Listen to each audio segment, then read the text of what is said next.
When he came to Spain, I think in the first year there was a lot of eyebrows saying, okay, you know, what is he trying to do here? But he did it.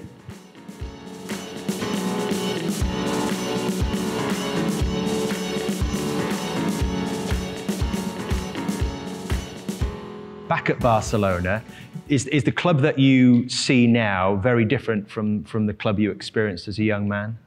I think it's grown a lot. I think the club philosophy is unique.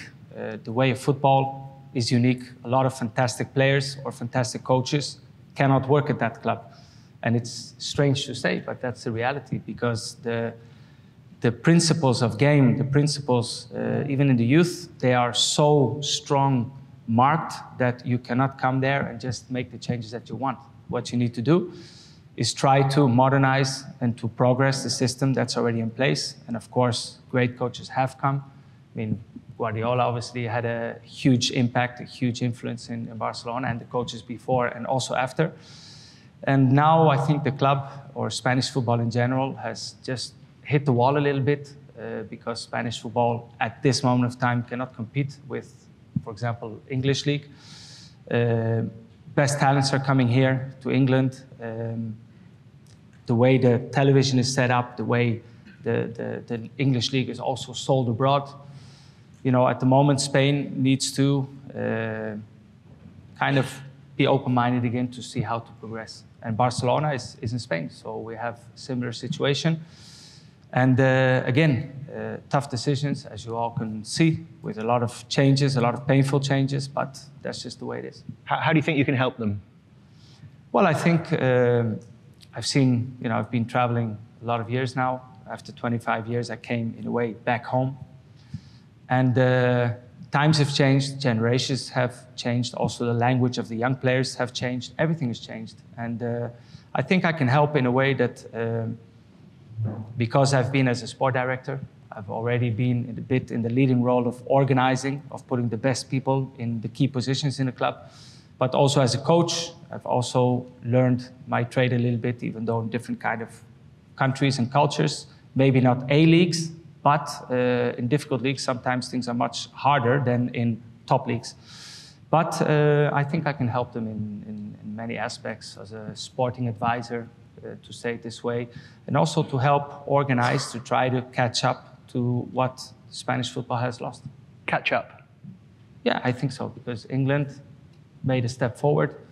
It's dynamic, the rhythm, the pace of the game in England, it's 90 minutes, it's transitions, attacking, defending. And Spanish football still sometimes has one rhythm, possession, but we are starting to suffer or struggle a little bit when we play the English teams, the German teams. We still suffer a bit. Of course, there's examples like Villarreal, who won the Europa League, and still we can do it. But as a league, the English league at this moment, it's just faster, and we need to try to equal that pace, and we need to change some things. I wanted to finish off chatting with you, Jordi, about tactical insights and the coaching aspect of your journey. We've got actually a little clip to show you where you're talking here about working with Sir Alex Ferguson, and also some tactical insight from your father. My father was obsessed with angles and with triangles. So he always felt that in football, the more triangles you have, the more options to play you have. And he would prefer in different lines. He would not like this, for example. Because if you lose the ball, you lose 3 players with 1 loss. He would always want players to play in different lines. So Cómo would be slightly behind him. He would have these 2 players. Guardiola was alone in this line. Then you would have 2 players in this line with him coming whenever necessary. You would have also the direct pass.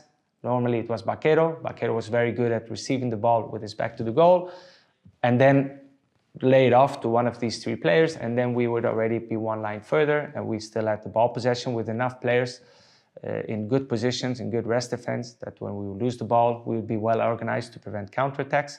And also here, he always had everywhere different triangles. And my father, all his trainings every day would be possession games, 4 against 4 with 3 jokers, all had to do with finding the triangles on the pitch.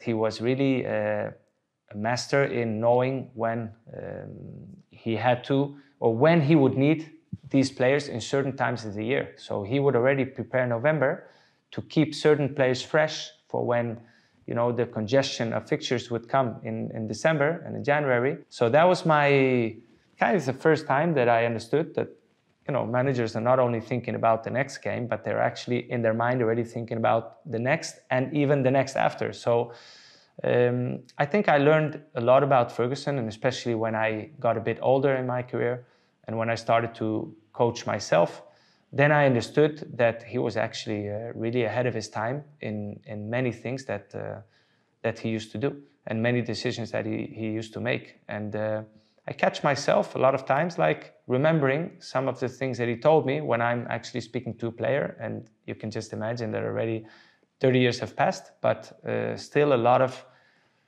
his way of planning and thinking are still present in nowadays football. In many ways, two masters that were ahead of their time.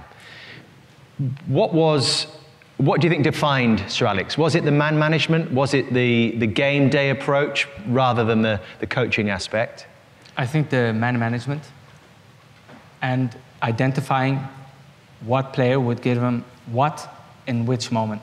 Like he knew how to use the players in the right moment, as I said there. I think he could overlook. I mean, he had complete control of everything that was happening in the training complex. Everything. He knew everything, every corner. Everything was always under control. And I think man management skills were just above. You know, that was the big thing. It's not easy, even nowadays, to manage a lot of egos of big players of different cultures. All believe they have to play. It's not easy. And I think he was a master in that. How do you think he would have worked with a sporting director? Well, at that time, I think now it's new times, a new era. And as I said before, at that time, it was 20 players, 25, 5, 6 staff members, and that was it. Nowadays, it's 60. Players play 60, 70 games between national team and the league, and then you have this league and that league. You know, it's too much to handle one person. I mean, you just have to give away certain things. You just need to choose the right people for the right place, and that they all work in the same direction and they are loyal to you. But nowadays, I mean, in his time, he didn't need a sport director. First of all, there was already a limitation of foreigners, so you didn't have to do so much foreign scouting anyways. I mean, internal scouting is easier because when you play against a certain player 3-4 times a year, I mean, you don't need to watch him on television. You feel him in the game. So there was a different way of scouting also. But I think all coaches, I see Van Gaal, for example, 70 years old, came back to the national team of Holland, you know, for the 3rd time, 70 years old. And he's modernized. And when you hear him talk in the press conference, I mean, he's using all the modern technology. So everybody who just keeps advancing and keeps being open-minded to learn new things, just never think you finish learning, because that's arrogance and that's just not the way it is. Keep learning. There's no age for that. And I'm sure Ferguson, you know, he had this aura also, the respect from every player. I mean, people, you know, I wouldn't say afraid, but there was so much respect that people would not just react like maybe nowadays you see when you sub a player off and he's angry and he throws his bottle on the bench. I mean, with Ferguson, I don't think you would do that. We don't have time probably, Jordi, to sort of do proper justice to the legacy of your father. But what's his legacy for you when you think about football and football tactics?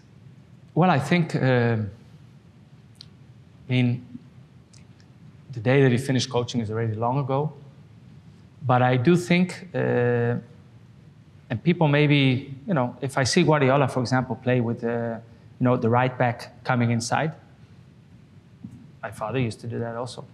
When you see a team playing with not a pure number 9, my father also did that in Barcelona in the time of Guardiola, many times. But Guardiola has modernized football, but you still see a lot of things that I can recognize from those times. Just, it's modernized, like it has to be. But I think my father, for example, in certain clubs, he always preferred a small, clever player than a tall, non-clever player, for example. So he was the one that actually would give opportunities to, he wouldn't look at the height. He would balance the height, because nowadays set pieces are also a vital part of football, and more. But I think he changed a lot of things, also his way of thinking, that he would prefer to win 4-3 instead of 1-0. I think nowadays, if you ask a lot of coaches, they still prefer 1-0. He was a 4-3. He always would say, I play for the fans. And I actually remember kind of teasing him a bit with a 1974 World Cup. And I used to say to my father, I said, yeah, everybody speaks about, you know, the orange team, the Holland team in '74, but the color of your medal was not the gold one. You know, when you're young and you tease your father, he teases you back. Of course, I also received. But he would always say, and I would ask him, what would you prefer? He said, no, I prefer what we did. Everybody, when they talk about '74, they speak about the revolutionary Holland national team.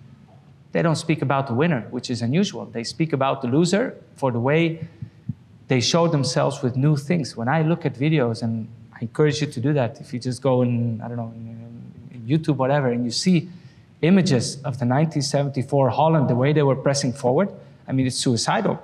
Like 11 players, and nowadays I would look at the video, I would say, but if he just chips the ball, the 4 players are going to be alone against our goalkeeper. But in that time, they had it. They had courage, and my father was very courageous with young players, with systems. When I look at lineups sometimes against Barcelona, Juventus, Champions League from I don't know how many years ago, one defender on the pitch.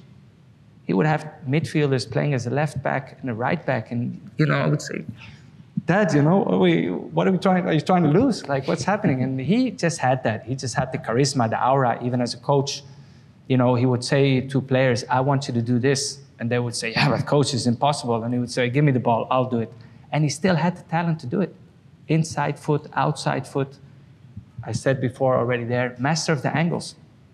Angles, everything for him was angles. How, if you just put your body a little bit like this, you have a whole new view of a new pitch that you would not see if you're like this. And he would be absolutely obsessed with that, but he could still show it. And I think when you're 22, 23, 24, whatever, and the coach is asking you something that thinks is impossible, and then he does it at the age of 45, okay, then if he can do it, I can also do it. So I think he had all this charismatic, he could still show it. He had courage to do things. And above all, I think the most beautiful thing is to see clubs where he coached and played, like Barcelona and Ajax. To see 2 stadiums on his name, 2 huge statues in front of the stadium, and above all, the philosophy of football. Give young players a chance, play to win. Nowadays, systems we love to argue about 3, 5, and in the end, it's about occupying spaces. Put the right people. He would love to have players on the side to make the pitch big. He just had all the modern things, but above all, possession. He used to say, if I have the possession, at least I dictate what is happening. If I make a mistake, then I need to be in the right position to be able to recover the ball fast. He wanted to press fast, things that you also see nowadays in football. But at that time, when he came to Spain, I think in the first year, there was a lot of eyebrows saying, okay, what is he trying to do here? But he did it.